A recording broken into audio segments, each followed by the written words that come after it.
you just mentioned the person saying there is a currency war. Well, there's some voices that are saying it's ridiculous. One well-known expert on China doesn't agree with Brazil on the subject. Goldman Sachs' Jim O'Neill says there's a lot more to the story. It's all happening behind closed doors. He spoke with our Sara Eisen exclusively, gave us a little insight. Sara. Deirdre, a grand bargain happening behind closed doors between the U.S. and China, according to Jim O'Neill, the chairman of Goldman Sachs Asset Management, the man who coined the term BRICS. I caught up with him at the airport. He's been in China traveling, talking to policymakers and bank executives. His theory right now is that China is letting its currency strengthen in exchange for some power at the IMF.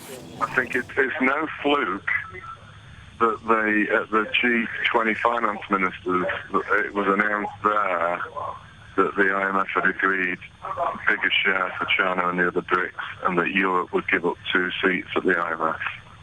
I think that was part of the grand bargain. And I think the relations between the Treasury and China are very good. Relations are good. The background noise, remember, he was at the airport.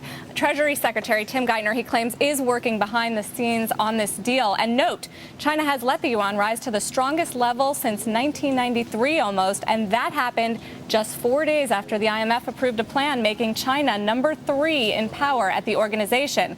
Now, market players have been speculating about this grand bargain for the last few months, and there have been hints. Starting back in June, the Treasury postponed a report labeling China a currency manipulator. Then China started letting the yuan gain for the first time in years. Eric, the notion of currency wars, Jim O'Neill says, is completely ridiculous, makes no sense.